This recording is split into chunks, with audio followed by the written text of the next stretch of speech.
Welcome back to another episode of Profitless on Purpose, the nonprofit accounting podcast. With me, as always, is Mark Pallardy. Hey, everyone. I'm one of your hosts, AJ Wheeler, and we got a little bit of a different show this week. We often get questioned about, how to manage grants in a nonprofit and what are some tips and tricks that we have. So what we've done this week, and especially if you're an audio listener, you might want to shoot over to the YouTube channel to check out the video, because this is going to be pretty visual this week, but we wanted to try and put down our thoughts on how we at TCA kind of usually manage or suggest that you manage your grants in the accounting system and outside of the accounting system, and some things that we've seen that successful nonprofits do to make grant management easier. So with that in mind, we'll show the presentation and kind of go through our thoughts on it. So a little bit of a different episode. If you like these, let us know in the comments and we can do some more like this if there's a certain topic that you have questions on. But anyway, let's jump right into it here. So grant management in your nonprofit. And kind of what we're going to be speaking about today is what are the important parts of grant management. So what are the different types of grants, what their accounting treatment is, then grant applications, and why the budgets that you create in your grant applications are so important. And then setting up your accounting system for success. What does that mean? How do you manage it within the accounting system to make it easier for you? And that all leads to easier grant reporting if you have it set up correctly in the accounting system. And we're going to talk about other pieces of compliance you may need to know, consider when you're managing the grant or you've received a grant. So I think to start off, Mark, why don't you jump into maybe the different types of grants? Yeah, I think the first kind of grant we want to talk about are foundational grants. And these are your typical traditional grants that you normally think about. They're effectively your non-government. So if you're going to a specific foundation and asking for money up front for a specific project, often they are restricted to that project or to whatever you are looking to do with that money. And they can sometimes support general operations, but it's harder to find grants like that.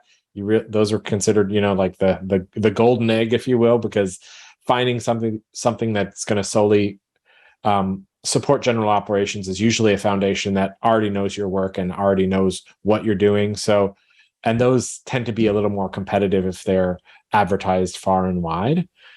State and local governments can issue grants that have upfront money, but they tend to function in a bit of a different way. So AJ is going to jump in and talk about some government grants. Sure. So these are a little bit different because they're usually issued by a governmental, state, or local municipality, and they come in kind of two flavors. Now, this isn't exactly like if you're looking at the GAP definition of these grants, this isn't necessarily the GAP definition, but it's kind of like the types of grants and the way they function. So I like to refer to them that way. So you have a fee-for-service arrangement. That is very much like you're providing a service like TCA does, for instance. You provide goods or services for an agreed upon price that's billed upon completion.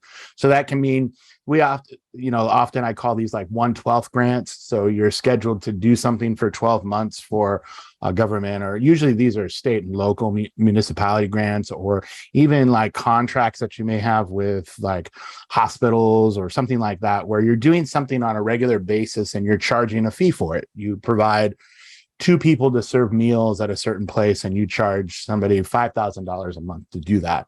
And so the way that it works is each month you bill them for $5,000. It's agreed upon price. And that's really the way that one works. Then there's the reimbursable grants. These are really in vogue when it comes to governmental grants, federal funds, or state and local municipality grants. And that's where the nonprofit puts out money up front, usually for payroll and supplies and stuff like that. And then at the end of the period, you accumulate those costs and you bill it back to the entity that provided the grant. So what that looks like usually is month by month services are rendered, payrolls paid, all the different trappings of a grant are used, like providing supplies, providing labor for it. And then at the end of that time period, usually a month, you put that into an invoice and you send it off for reimbursement. So the thing to note here is you got to put money up front to be able to bill for it back. So that's usually the way that governments like to work. What were you going to say, Mark? Yeah, I was going to jump in here and say, I think I've also seen the trend towards some foundations also using reimbursement grants. So it's not just a government grant. That's where you're going to see it definitely most often. But these are tricky because you have to have your accounting ducks very well in a row in order to do a reimbursement grant. You've got to make sure that all the pieces of that reimbursement are part of what is in the grant paperwork. You can't be trying to squeeze things in there that your organization normally does. So we'll be getting more into that, but I just wanted to point out reimbursement grants don't live solely in the government state, but yes, they're primarily there. And then the next question is, how do you treat these in the accounting system? So let's go through that. So yeah, I going back to the foundation grants, usually when you get an award of some sort, you're going to get that award up front, and you're going to recognize it for revenue recognition at the full amount of the grant award. So if I got $50,000 from a foundation, I'm going to just book that $50,000 in revenue at the time that I received the grant. The main exception here is that if there is some sort of condition that is going to prevent me from potentially getting that sort of any condition placed on this, that means that I may not get the full grant if I don't fulfill the condition. So AJ, I think you had an example of that. Sure. Matching funds are a big example, or like milestones where they need to review your work. Say it's like a 3-year grant, but before you can get funding for year 2 or 3, they need to review the work that's done to ensure that you're meeting the requirements. That would be like a specific condition that's listed in the grant document. And the matching funds would be, if you got to raise like $25,000 before you will give you year 2, you have to show proof that you've raised $25,000 outside of the grant to be able to get that future funding. But if they just say you got $50,000 for 3 years, you use that $50,000 across 3 years, we'll see later on, it kind of throws it makes it wonky the way that GAAP wants you to record it. So that's what I just wanted to keep in mind here. And the second type is the one that we already mentioned, the fee for service arrangement or the reimbursable grants. So both of these kind of function the same way when recording or recognizing revenue. And you recognize the revenue once you essentially send the invoice out. So once you've completed whatever the requirement is, if you're billing them monthly, you can probably recognize it in the beginning of the month, in that period for a fee for service arrangement type of deal. Or if it's a reimbursable grant, again, you have to probably wait until the next month, but then you're going to backdate your AR entry to the previous month that the funds were spent in. So your revenue is matching your expenses at that time. So it's a little bit different depending on what type of grant it is. And again, we're using kind of like descriptors here. You might see like unconditional or conditional grant recording and this new like accounting treatment for conditional grants and how you have to look at it. We're not going to get into that in this. We just really want to talk about the basics and kind of our view on that. So AJ, let's talk about how we go about getting grants. What's the process there? So yeah, it's a good question because it's this grant application. So when you're applying for grants, often it's much like getting a donation. It's just like cultivating donations. All grants are issued by somebody or a group of people. And so I've been lucky enough to have clients where like state and local governments know the type of work that they do, and they'll actually approach them about grant opportunities before it's ever listed. And hey, we really want you to apply for this grant because we think you would be a good fit. And that all trickles back to having a good relationship with the grantor and being able to, it's just like cultivating any relationship in a nonprofit or in a business where, the more you get your name out there, the more people that know that you manage your grants well and do good work in your nonprofit, the more likely it is that they'll come to you with opportunities to be able to for grant opportunities for you to apply for.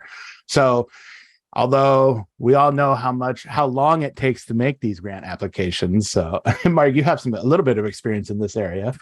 Yeah. And I would say for those of you who are just finding this particular podcast and haven't listened to some of our previous episodes, we go into the time-consuming and grant process, in different aspects over a number of episodes. And you can probably search if there are specific episodes you want to hear about grants. But the crux of it is finding grants and cultivating these connections, and then procuring these grants is time consuming. It's going to take a lot of your effort and your energy. People can think, oh, I'm going to just outsource somebody and hire somebody to just find these grants for me. There's got to be buy-in from a lot of people. Even just having your fundraising department, or whoever your development coordinator is, try to just find grants for you. There has to be some sort of understanding as to who's going to be involved in the grant, what, the who, what, where, when, and why, what projects are they going to be used for, who's going to be involved, if there's payroll that's included in the grant, are you going to be including salaried people, and do you have to divvy out their time, and are you going to have to use percentage of space, right? For if there is work involved and you're paying a rent per square foot, do you have to figure out all these calculations to figure out how much you're going to ask for in the grant? And if they're reimbursable grants, like we've talked about before, you're going to have money up front to pay for these things so that you can then get reimbursed later on. So it can be months just accumulating info, completing the application, getting everybody's buy-in, getting all the pieces of the puzzle. So it is a long process, and it's not something that a brand new nonprofit should expect. I just opened my doors, I'm going to start getting grants. Oftentimes grantors will look for somebody who's got a track record. Sometimes 3 years is the magic number, I've heard. So just know it's going to take some time. This is not something you do the day you open your doors. Usually, obviously, there's always exceptions to that. Yeah, and I'd like to note too that it's really important to rope in. Oftentimes in nonprofits, I've seen like the development department maybe works with the accounting department a bit, but they're kind of siloed in putting together these grant applications, and it can be a recipe for disaster or management, like management headaches later, because you haven't involved like the program directors, the people that'll actually be, delivering the services or the grant requirements themselves. So looping everybody in together and understanding, get an understanding of what's needed from a programmatic standpoint, and then from like a compliance standpoint, and not siloing it and looking at like grant applications and money coming in as just a development side problem or development side, exercise. You really have to include everybody in that process. And it's so you don't mess up your grant budget and you don't underbill or underestimate how much it is. And believe it or not, that's what we're going to talk about next is grant budget. So what is a grant budget? How does it work? So it's going to dictate how you're going to spend your funds. You're saying, I'm allocating this much. I need this much money to complete our task in payroll. I need this many supplies. I need this much in rent allocation, etc. So often, I've seen where a grantor will have like a summary budget that you need to fit all your stuff into. But if they ask that, you need to make sure that your budgets match your general ledger, meaning they need to match your revenue and expense categories exactly, because that makes reporting so much easier. So it's something to think about ahead of time. And again, like I think we mentioned before, but Mark will mention again here. Yeah. So who should be making your grant budgets? Just the accounting department, right? Wrong. You should have everybody included in the process who's a stakeholder, right? You're gonna need to get buy-in from the people up top, and you're going to need to get buy-in all the way down to anybody working on the grant to the lowest level, because you don't want to incur extra expenses because your staff don't understand what they're supposed to be doing or what the scope of the work is. Because I don't care what industry you're in, scope creep is a real thing and it always happens. You want to make sure that all your essentials are covered in the process, and there may be some administrative overhead that is allowed, especially with government grants. You want to look for what they're willing to spend to kind of cover some of these administrative costs that might not be directly programmatic. But you may have the opportunity in some cases to ask for more if it's realistic, and if they can see that the benefit of having those administrative expenses really helps the program run more smoothly. So just make sure you're including everybody in the process. It is an uphill battle to get more than 10% these days. Everybody's kind of locked into that number. So I'm going to repeat what AJ said earlier. If you're not watching the video of this, it's going to get a little wonky from here, because we're going to start looking at some financials, and AJ is going to run us through some financials and different aspects of this. I'm going to let him kind of read you the numbers. But if you're not, if you're just listening to this, well, have a good nap, everyone. Well, I think, what does a budget look like? So here's a kind of an example of a budget summary. And this is for a fictitious organization that we put together. And you'll notice that and often it's set up like this in a grant application, or if they don't provide a template, this is usually a good template to use, like what's federal, what's non-federal, what your expenses are, what you need from them. If there's any kind of program income, it usually needs to be stated what the total amount is. And then what they're looking at is your expenses. So the revenue number is one line. The expenses should encapsulate everything. And this is very much a summary budget. Although I would argue that this is probably a pretty good, if you're not a huge nonprofit, this is probably a pretty good GL. But often, like personnel, for instance, is usually broken down into wages and taxes. Fringe is usually, consists of health insurance and retirement. So if you have to do one of these summary budgets, you want then to make an expanded budget that exactly matches your GL to match these totals that you have in your summary budget. And again, it goes back to being able to run a budget to actual and manage the grant from a financial standpoint much easier than if you just have the summary budget and you leave it to your own devices to smush expenses together. Although it might be pretty straightforward what personnel and fringe benefits is, what's equipment and what supplies, what's other, what consists of other, what makes that up. And so having an expanded budget, like we'll look at in just a second here, that ties out to this, if you take note of these numbers, the expanded budget would be something like this, that would show, this is what the back end of your expense GL looks like, where wages, taxes, health insurance, and retirement, those numbers would match the numbers that we mentioned here. Travel would be mileage reimbursement and company vehicle cost. Computer and technology and testing equipment would be your equipment fund here. Supplies would be the program supplies, general supplies. And then the other consists of all that other stuff underneath it that are inconsequential expenses in the eyes of the summary budget, but they're smushed up. So postage, printing, insurance, dues and subscriptions, all that stuff. And what this does is it really makes it identifiable what rolls up into what. And I would even go a step further in the expanded budget and even provide a mapping that, put boxes around wages and taxes and show that equals personnel in the first one.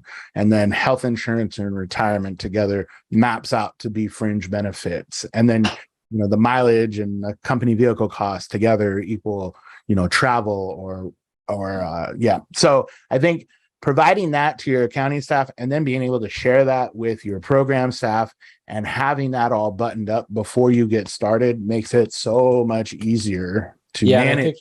Can I just add in here, AJ? Sure. This is a great example, but I think going back to that previous slide where we had talked about getting everybody's buy-in or getting people connected to understand this budget, it's going to be helpful so that they understand what goes into general supplies, what goes into program supplies. That's where your overspend is going to be. I'm in charge of this, but that other person is covering that in their portion of the budget. Just make sure it's not going to be, the government doesn't want to see super detail, but you want to make sure that you have a roadmap for your individual people, that they understand, especially if they have spending capacity or power, what is included and what their limits are. Yeah. So let's talk about how we set up our accounting system to manage some of these grants. You basically, there's different ways depending on the sophistication level of your accounting system. You can manage a lot of these using Excel spreadsheets if you have a very simple kind of program that you're functionally looking at, and often you'll use an Excel spreadsheet anyway just to track expenses, because who are we kidding, we're accountants. But if you're in a program like QuickBooks, there's a couple methods of doing this, right? Oftentimes you will see nonprofits use classes as one class per project that they're working on, might even be one class per grant that they're going for, so that they can specifically run a P&L by class and then look and see what the revenue for that class is and what the expenditures for that class are. That makes it pretty easy to track on a real-time basis where you're at. Another way to go about doing this is to have GL coding, so that you might have sub-accounts of sub-accounts within a specific category, where, like, let's say I have sections of my expenses chunked out for each project, so that I can just sort of look at that to determine what's going where. That gets a little tricky, because sometimes you might have people who are coding and not understanding which project certain things go to, and there can be a lot more fat finger errors if you're doing these assigning by GL coding. But some companies have sophisticated programs that they like to do that. So I think you can also use this customer function. So that's a little trickier, but if you assign each transaction to a customer, you're effectively then running these. Each customer would be a grant or a foundation, and then you're running reports by that customer to see what has been spent. I think it's a little easier when it rolls up into a true financial, which would be a P&L in a for-profit, or statement of revenue, or statement of activity for a nonprofit. So there's many different ways to go about doing this. And again, depending on how simple or how complex you are, sometimes you want to just handle it outside in an Excel spreadsheet and then just bring all the data in later, when that makes sense. Yeah, the I might add too here, my personal preference is for class or departments, depending on what accounting system you're in. They call them classes or departments, and we'll see why. We have examples of this coming up here. But when you're doing the GL coding, mostly when I've seen that is large accounting systems like Great Dynamics or Sage, or some of these other more sophisticated ones where you run a GL query based on a 3-code. We'll see an example of that too. It can work. I don't really like it as much. It makes for a really long read on the GL. And it just seems more natural and I'm more of a visual person, I guess, to do it using the classes. And the customer function can be really frustrating, because you got to kind of work around to be able to get P&Ls by customer, and it can be lengthy. And if you have lots of grants, it can be time consuming to pull each one by customer. So I just, cards on the table. I like classes and departments. Some people hate them, but I love them. So I'm with you on that one. So you're not going to find much argument for me here. Well, let's look at some of these financials, AJ. Yeah. So here, and you'll see why. Here's an example of a class of the class or department approach, and you can see it's very well laid out, coming down through the GL and revenue and expenses, and coming across with your administrative, and then for the fund numbers here, fund with numbers and apple pie. Those are essentially their 2 grants or 2 programs that have grant funding. What you will notice is, and what you can make assumptions just by looking at this example, is fund with numbers appears to be a grant reimbursement. If we're looking at June, they've issued a government and county grant revenue for the exact amount of the expenses that were incurred. So I think that should be noted. You can kind of look at a financial statement by class and almost think, oh, hey, this, I bet you that's a reimbursement grant, or you just got really lucky and zeroed out that month. But then you can look at apple pie, and that looks more like maybe a traditional grant funding for that, just based on the fact that they have net revenue at the end. So I think, looking at it like this is really easy. And when you run it like this, then you can pull those numbers out very easily and do a budget to actual for your folks. What you'll see is the next example is the general ledger example. And the way it's set up. When we go back there, I just want to point out one thing on the previous page. I think if you've got reimbursable grants, this example makes it super clear, but you may be in a period between, you may have asked for the reimbursement but not received it yet. Or you might not have booked it on your AR yet. I think it's often helpful when you're creating classes or departments to denote within the name of it. So, oftentimes I'll see like a little parentheses at the end of a reimbursement, just like a parenthesis R or something like that to denote, and it can be different for every company, to denote which projects are actually reimbursable, just for the lay person who doesn't quite know what's going on there. Anyway, go on, AJ. Yeah, no, it makes a bunch of sense. And really, in the well-oiled machines that I've seen, like they will have like a listing of grants, and then what the accounting, what type of grant it is, where you can find the grant documents, like a URL or wherever that they're storing them at, what the county calls a grant, because sometimes the county can call it different than what the organization calls it, all that kind of stuff. If it has federal funds, what the CFDA or whatever they change that number, the name of that number to, what that is, any kind of unallowed costs, and they keep this running list of grants like that, I think is really good. But yeah, to your point, if you can have like an R up here and this is a G for reimbursable or just a straightforward grants, I think that makes sense. We'll see though that this can get messy when you try to do it from a general ledger account, and you'll notice here the codes are the same.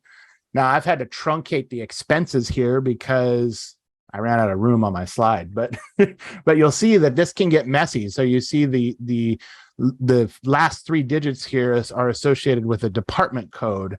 And so you have like 000 is admin, 0110 or 010 is fun with numbers, and 020 is the apple pie. And to get an individual grant, you would have to run a report that would only pull like the -20 if you wanted to know where you sit with apple pie, or a -010 to know where fun with numbers is. Or you'd have to manually extract these to be able to put together just a P&L by, department code like this. So again, not to show our bias too much, but I think this is a much better approach, especially for a smaller nonprofit. And maybe people, if you're sharing these numbers and presenting this to the board or to program directors or even the executives or even grant managers or the grantors, it seems like this is much easier to manage than something like this. So yeah, and I would say I agree with you on the output side, but I would say there is management on the upfront side for the other side, because it's very easy in specific programs to not assign a class to something and just leave it uncategorized. And it's much harder if you're using this method that we're looking at on the screen currently. You have to choose a GL code that matches with a specific project. Whereas if you're on the other side and you forget to put in a class, trying to figure out later on which class it belongs to takes some extra work. So it's also a matter of training your people that every expense category requires a class, and to have them understand and know when they're looking at an invoice which class it goes to, et cetera. I mean, they'd have to know which GL it goes to, so they need to know the information in any case. But the training on doing class system does require a little bit extra jump. All right. So in dealing with some restricted grants, GAAP, the general accepted accounting principles, they want anything with a donor restriction to be recorded at the total grant amount on the date of the award. So even if I have something that I'm going to get awarded over 3 years, and it's a $100,000 grant, and we actually got it numbers here. So if it's a $30,000 total grant and I'm going to get $10,000 a year, GAAP wants us to put the $30,000 in year one, but that might be overstating it. And it kind of, a lot of people look at financials and they don't necessarily look at a P&L and think, they immediately think, oh, this is a cash flow, or they want to think, looking at a P&L, this is how much money I have to spend. And it's a little bit misleading when you get everything in the first year and then you're not booking anything in year 2 or 3. So, there is a way to go about doing this that is not quite GAAP, but actually is a little more meaningful, AJ, and I think for the financials. Why don't you jump in, AJ? sure. So a restricted grant, if you think about like a for-profit, it works very much like deferred revenue, right? You have this amount of money that is restricted by the donor by either passage of time. It can be restricted by the donor in two ways. So, and these are usually traditional grants or upfront money. It can happen in governments and local municipalities, but it's usually when you're given money up front that then you spend for the next couple of years, or you need to spend it on a specific purpose. Like you do reading programs after school, and you also do before, and so they have a grant that just covers the after reading courses, not the morning classes or whatever. So but it works very much like deferred revenue. You haven't really earned it until the passage of time or the purpose is fulfilled. So we actually use a deferred revenue kind of approach to this, where you can, from a cash flow, this matches a cash flow kind of perspective, and makes it much easier to report to the board or to the program managers of when the revenue is, or when the cash actually comes in, or when the revenue is actually recognized in the accounting system. But it needs to be noted that this is a departure from grant, and this will require an adjustment if to the records at the end of a period, or if you're being audited, or if you're submitting to an agency that requires GAAP reporting. So it just needs to be noted that, although this is a departure from GAAP, it's really easy to get back to GAAP by either, out of the accounting system adjustment or in the accounting system adjustment. And we'll show you how this works. And then regardless of whether or not you use the deferred revenue portion, or the deferred revenue method that we're talking about here as a departure from GAAP to be able to manage grants, even if you're not doing that, I always suggest that you use an Excel sheet to track it outside of the accounting system. And you'll see why. We'll show you like an example of how we use the deferred revenue tracking for restricted grants. And then we'll show you, regardless if you use that either, you really need to show an Excel sheet that shows like a beginning balance, how much was used or released during a time period that you can then tie out to financials, and then how much is left at the end of the year. So let's jump into an example here and look at kind of what the balance sheet or statement of financial position would look like using this deferred revenue. So if you look here, this is just a normal balance sheet, but you'll see down here this deferred revenue Little Debbie grant, deferred revenue square root grant, and you'll see that like at 6/30/21, they had like $30,000 left of this grant, and by the end of 2022, they had used it up. And lo and behold, they got a new grant from Little Debbie for $20,000. And usually down here, it would be, if you weren't using this deferred revenue method, this would be listed in net assets with donor restriction. So this 30 would carry down to here, this 20 would carry down to here, and you would release this on like a GAAP financial statement of a profit and loss, or the statement of financial activity. So, I prefer this way. And what you essentially do is, as this was recognized, this was moved to the income statement to show the addition of revenue during the fiscal year starting 7/1/2021 and ending 6/30. So this actually shows up in revenue this year for when you used it and when it was released. Regardless of how you do this, whether you're tracking it in the deferred revenue portion or you're tracking it down here in the net assets portion, this provides it flows through the profit and loss, or the revenue, during the year that it's used. Down here, it would have been recorded when you received it and just been tracked essentially through the release of restrictions that really zero out and don't show like a true cash flow portion of this. So I prefer using this way. Like I said, it's off GAAP, but I think it's a good departure from GAAP for managing grants. And regardless of which kind of methodology you choose, you need to stick the same so that it's consistent throughout the years. And you need to identify to your auditors or your grantors that you're using this method that's off GAAP. And if they need it adjusted, you just need to pop these down into the net assets with donor restrictions portion.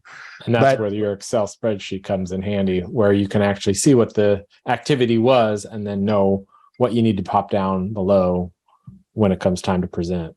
Yeah. And so what does that look like? Let's take a look. So usually this is the way I set them up. And again, this is just a snippet from an Excel example sheet that I had. And, I like to have the grant name, the award date, so you know when it came in, and then why it's restricted, and what's going on with that restriction. So like the first one here, the Little Debbie Foundation, is restricted for 3 years. So 10,000 a year, and it's restricted for the purpose of using it for the program Apple Pie. The Square Root Philanthropy one, it's restricted for purpose only, to use on the Apple Pie, presumably in 1 year. So you have a starting balance here at the beginning of the fiscal year, and you have the balance that would match your deferred revenue amount on the balance sheet that we just saw. So this is, showing at the beginning of the year, this 30,000 is there. And then you're showing that it's released through the satisfaction of the requirements, the purpose, being used for this Apple Pie program, and you don't have a balance at the end. And that jives with no square root kind of grant here showing Yeah, it. and what I want to also point out when you're looking at this is that with that Little Debbie Foundation, you would not know from looking at your financials that you got 30,000 up front. You only see the 20,000 balance that's remaining. So this kind of Excel tracking really dials in what your initial was, what you're using. You're using it at a once per year, a third per year basis based on the grant. So this gives you more information, gives you supplementary information so that you can make sure you're on track and that you haven't forgotten to book anything if you've got multiple grants going on. And the more complex it gets, you really do need grant schedules like this. Yeah. And don't rely on your, auditors to do this for you. They're going to require something like this if you're audited. And it's just good to have. And I think it really shows you're managing the grants correctly, and have a good handle on what's what. So, but yeah, another All right, good way. Sorry. Yeah, let's talk budgets now versus actual, so you can actually see where you're at in the grant process and how your grants are progressing. Are you underspending? Do you need to actually boost areas up, or are you overspending? And so do you need to pull money out of general funds in order to cover some of your overspends? So budget versus actuals, can be done based on what the grant asks for, monthly, quarterly, at least annually. But if the grant doesn't require them, you need to actually have them yourself anyway to make sure where you're on track. This is going to naturally happen when you get to reimbursable grants, because you're not even going to be able to get your money back if you're not keeping close track and you're not tracking how much you've got left to spend in each particular area. But you want to track that you're keeping in line with what the grant is asking for. If there's a change that needs to happen, you're going to need to follow that and go back to the grantor if that's even a possibility. Shuffle money around if that's allowed also by the grant. So any issues, you want to keep the grantor in the loop as they arise, because you really don't want to get caught flat-footed where you've overspent on something or you've spent in the wrong area, and then the grantor, worst case scenario, they ask for their money back. But also it's going to preclude you from being able to get grants from that grantor in the future, because there's going to be a sour taste left from mismanaging of grant funds. So your program directors are usually the ones who are kind of key in this, overseeing the grant funding. Again, they've had buy-in from everybody, but they're, the buck stops with their desk for this kind of stuff. So just make sure your financials are being kept up to date and that you're tracking this well, whether it be within your financial system and or outside in an Excel system. Yeah. And you may think like, gosh, these guys really harped on, like making sure your budgets match your GL. Like, gosh, we never had to do that. And this is exactly why we really strive to have the budgets match the GL reporting, because it makes it so much easier to do these budget to actual reports. And realistically, it really goes to the program managers and the staff that are managing those grants, because you want them to know where they can spend, where they need to spend more money on, and where they need to maybe pull back, like no more supplies. So I think it makes it really handy to sit down with your program managers and do this. I would say monthly, to be honest. Quarterly is probably okay. But I would say if you're waiting until year end to review budgets with program managers, it's not giving them much time to make adjustments or contact grantors to maybe get an extension of funds because we haven't used them already, especially governmental and local government grants. They don't like not spending money that they issued. Right. And so often they'll let you go ahead and spend out and they'll appropriate it on their side, so that you can spend the money down that you were granted. They don't want to have to put that money back in the pool, so to speak. So what does an example of this look like? I'm glad you asked. We have one here for you. This is usually how I prepare my budgets to actuals, to show program managers, have that discussion with them, and show them how on track or off track they are. And part of that is letting them know, what this means. So you have your budgeted amount on the left-hand side, your actual amount. I usually like to put a date here so that you can understand what time period we're looking at. And then understanding what a variance means, and how that works. And so you can see that like professional fees are overspent by $50. Is that a big deal? They may have to go back and ask the grantor. Usually it's not, they're within budget. So they have like a little bit of wiggle room here. So maybe they didn't spend as much in, supplies and fees, dues, and subscriptions as they thought they would. Will that cover the professional fees? You got to ask the grantor.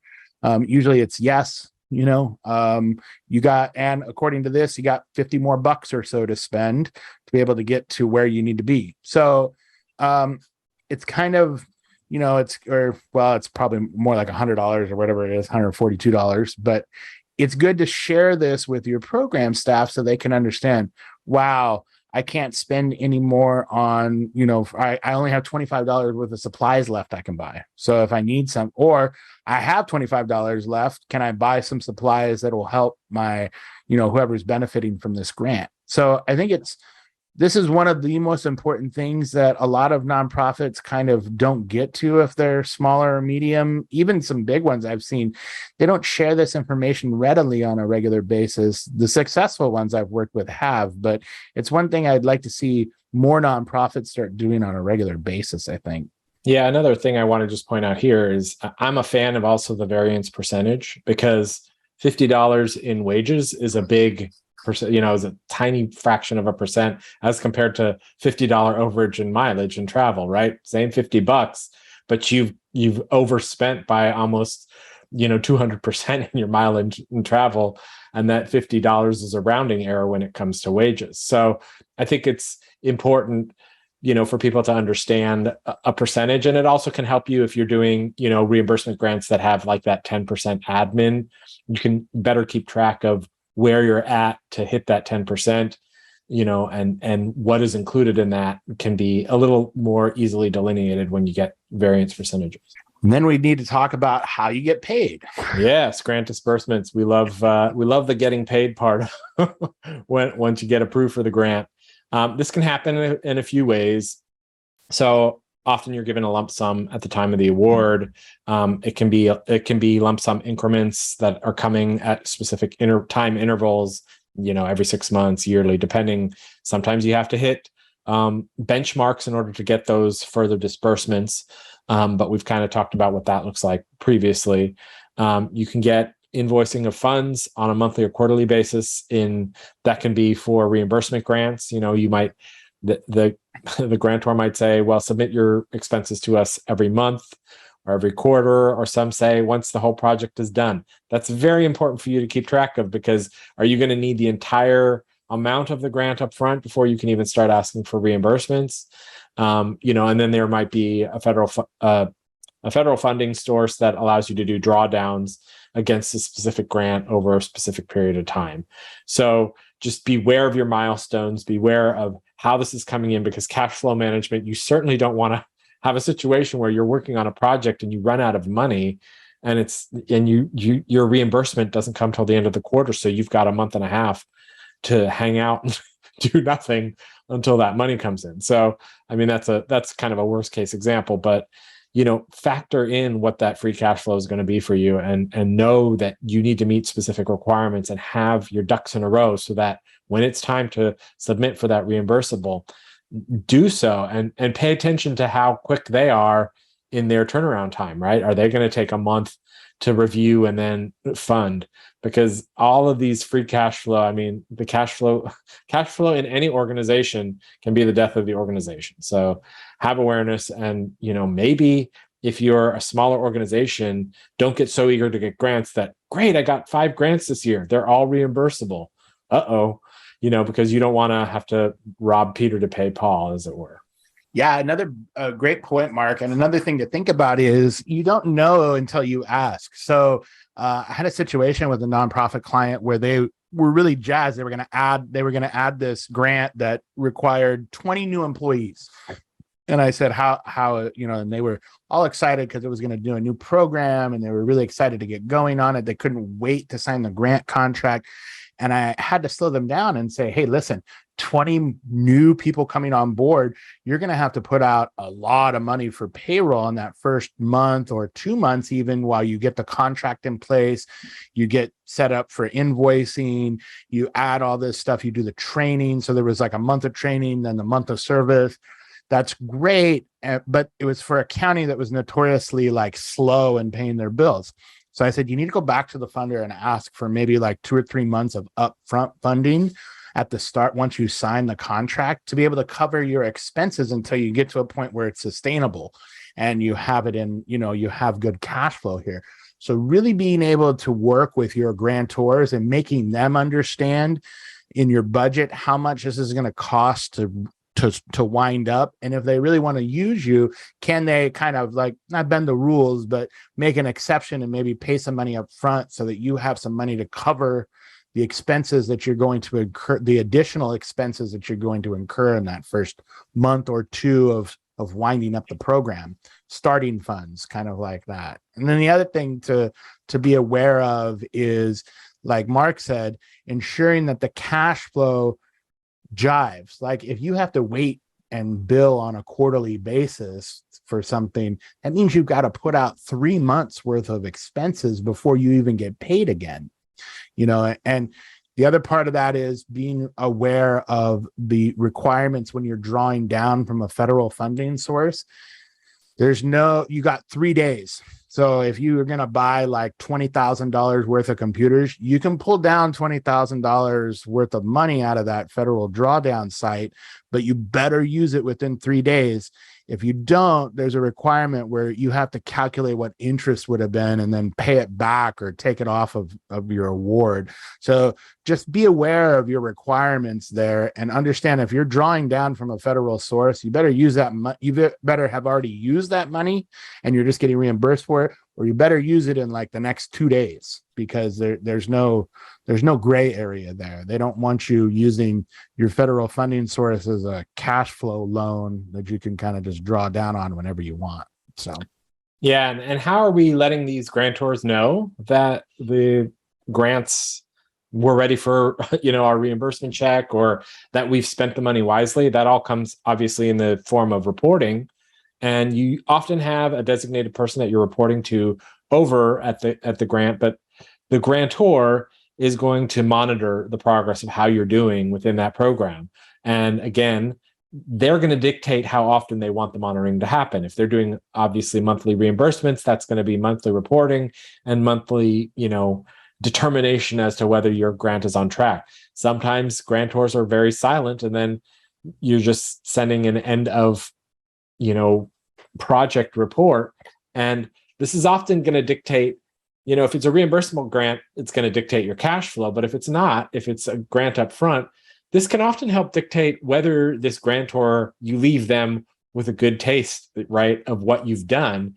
And future grants may come from them if they feel like the money has been spent wisely and that you've actually pinpointed and worked toward the goal of the project of whatever they chose to grant. So the reporting itself, you're going to have your different metrics, you're going to have different financial reporting procedures that all come into play And it just really depends on how the grantor wants to see that, right? Sometimes they just want to see generic financials from you. Sometimes they want you, if it's a big foundation, they want you to fill out their reports. And my goodness, I remember working at an organization where we would have to have like 12 different kinds of financials because every grantor wanted their numbers.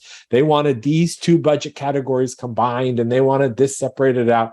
And it can be a pain in the you know what, but it really is important that you keep those who are giving you the money happy and are reporting to them in a way that's meaningful for them. And once you have a system set up, it's also helpful because then you know for next year when you're creating your budgeting that you can actually create a budget for them in the method that they're used to seeing the reporting in. So yeah, let's get to some type and frequency of reporting. Sorry, AJ, my finger slipped there. I didn't mean to cut you off. No, it's fine. I think this is all reporting. So go for it. Yeah.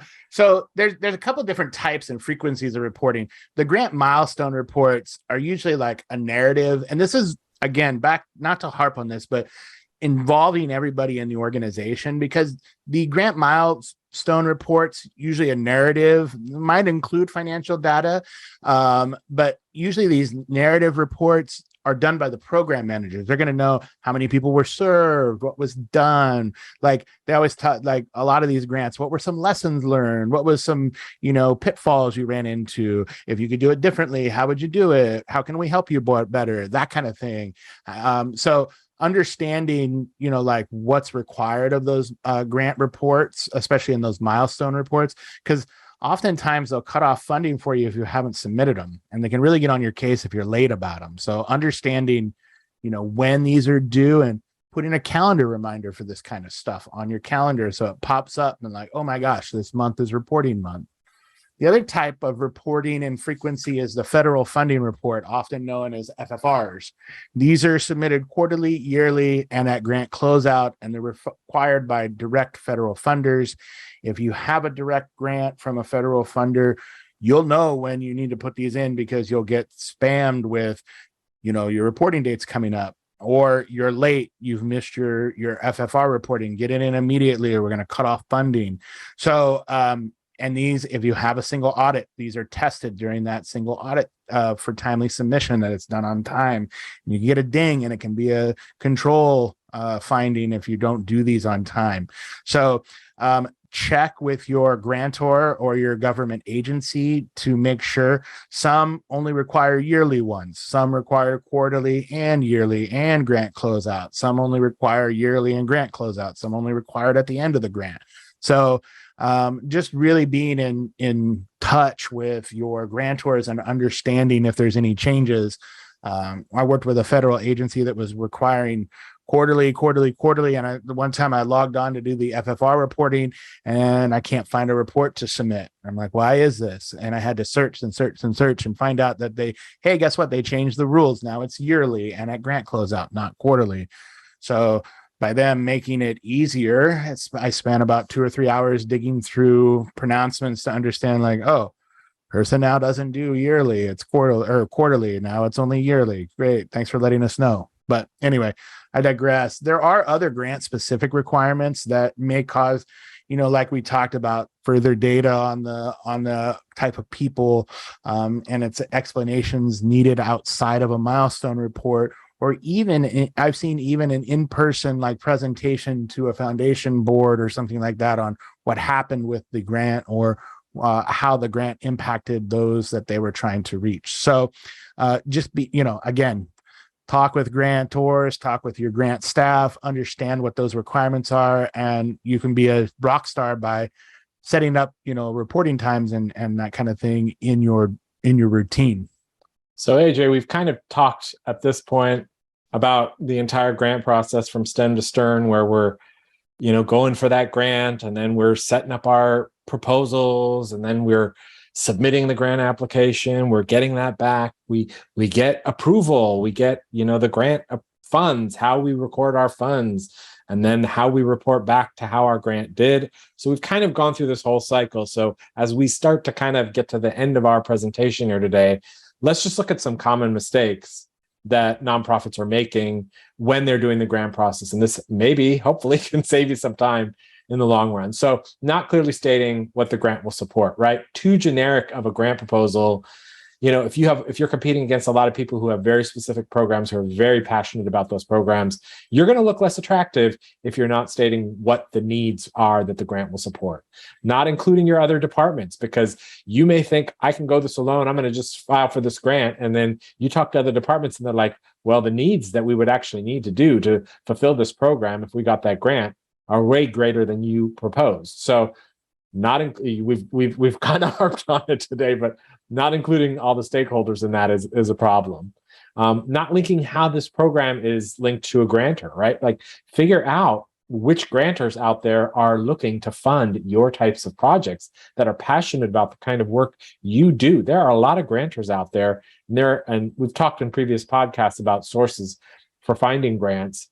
Google is a good example of that. But find programs which are passionate about the mission you have, and you're going to really succeed a far greater percentage if you actually can align with their values as well.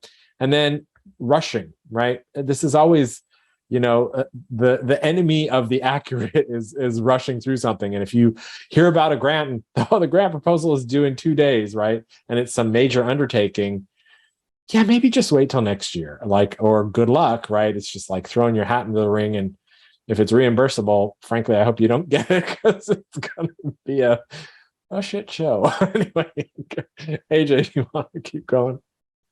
This is in English, by the way, not Russian. So one of the big things, and really what I'd like to spend our time on talking about common mistakes here, is during the management process of the grant, and how many times I've seen these things happen, and how it's really vital that your nonprofit understands the grant itself, like reading it, understanding, fully understanding what's allowed cost, what's unallowed cost, what other requirements of the grant offers. So really taking the time to read that and having a good source. A lot of times these grant documents are dense and full of legalese or accounting terms. And if you're not an accountant, you need to find, or you're not an accountant or a lawyer, you need to find somebody that can, decipher these things. Often it's like reading hieroglyphs or something sometimes when you're looking at these things. And having somebody that's done this before, reading through it, really makes a huge difference, because you may have a requirement that you're not even aware of, that wasn't even spoke about in the grant application process, but is sitting there in the grant document itself. So understanding, understanding what allowable costs are, what unallowed costs are, what your reporting requirements are, how the payment schedule is working, understanding that, and, not waiting until the very end to ask for grant funds, not understanding what the directions, terms, or conditions are in a grant, like matching funds. Again, I need to mention, because they won't pay you any money until you can show them that you got other funds for the same project. And not building a relationship with the grant manager. Do not be afraid. They usually put in, especially with federal grants, they put in somebody that you can contact, just about any time, and have them explain things to you or answer questions for you. It's known as a cognizant, I think that's what it's called, agency, or a grant mentor, or a grant manager, a grantor manager. So making sure that you have a lifeline to them to ask about stuff that isn't. Another good thing is, if you have an auditor, if your financials are audited, you can always reach out to them for clarification in between audit cycles on a grant. Hey, I just got this new grant, can you look it over and tell me if I'm missing something here? This is how I see it, and they like to do that before they get out there and have to ding you for stuff. So, and then the last thing is, make sure you have proper documentation for all the expenses that happen in your grant, please. There's nothing more frustrating than not having an approval, or having an unallowed cost show up. Like, you're not allowed to buy food for a lot of the federal programs, and you'll see somebody buying a Starbucks on their company credit card and charging it to a federal grant. Have some kind of review process to make sure that doesn't happen. I can't tell you how many times it's like, what is this Rowley's charge? That's a restaurant. You can't charge food to a federal grant usually. Yeah. So, or when people use estimates and they're just out of left field, I got to use up some of this money, I'm going to just pull this out of thin air. Yeah. Professional fees are another one. Like if you hire a lawyer or an accountant or whatever, a lot of federal grants don't like you charging, subcontractors if they're not approved to, professional fees, and allocating, like the cost of, say, the audit across the federal program. That doesn't jive with them. So just understanding what's allowed and what's not allowed is really important. So for sure. Yeah, a few other considerations just to wrap us up here today. Don't assume that a grant is the same from year to year. Like if you have a grant that you got one year and you're like, we'll just cruise through, we'll just copy paste our previous budget, and then we'll get the grant again this next year. They might have changed things up. So consider each grant, whether you've had it before or not, on a case-by-case basis. It doesn't matter, even if it's the same entity giving out two different kinds of grants could have two totally different kinds of rules. Again, make sure everyone involved in the grant is aware of what is allowable and unallowable, so that you're not getting hit with some costs. Like AJ was just saying, people spending for meals on a grant that doesn't allow meals, not going to fly. And then guess who gets to pay for those costs once they're disallowed by the grantor? The organization does. And you might not have had that in your general budget, but sorry, you're out of luck, because them's the breaks, right? And then you want to ensure that there's a process to monitor everything that you're doing within the grant, from the program manager all the way down. Just make sure that you're reviewing the work and making sure that the budgets are being adhered to and that you're hitting your milestones, because it's really important to a grant that if you're planning a whole process, that you're able to hit your milestones so that money keeps rolling in. AJ, anything to add here? I think this was a very dense presentation, and I certainly hope people got some worth out of it. Yeah. I think we covered everything. I just really want to harp on the fact that, like, involving your staff with the creation of grant application, making sure everybody's on the same page about this stuff, and really understanding the grant documentation. And for God's sake, link your GL to your grant budgets. I don't know how often I see that it's not, I mean, if there's one takeaway from this whole thing, it's like, please do that, Yeah. And as you can tell, AJ and I are pretty passionate about nonprofits, right? We're how many episodes into this podcast already? So Sure. We really love to see people succeed. And there are some simple things you can do, that if you set them up at the outset, it's going to make your life so much easier. And a lot of people are scared to even apply for grants, or they don't know what to do. And hopefully this gave you a good roadmap today of approaches to take and, ways to go about the grant process from stem to stern, so that you can be successful. And we hope you get lots of money, federal and non-federal, foundational, so that your nonprofit just grows and succeeds. And, hopefully this is the start of some big growth for all you nonprofits out there. So on behalf of AJ and I, thanks for joining us for this special edition of the podcast, and we'll catch you next time. Thanks, everybody.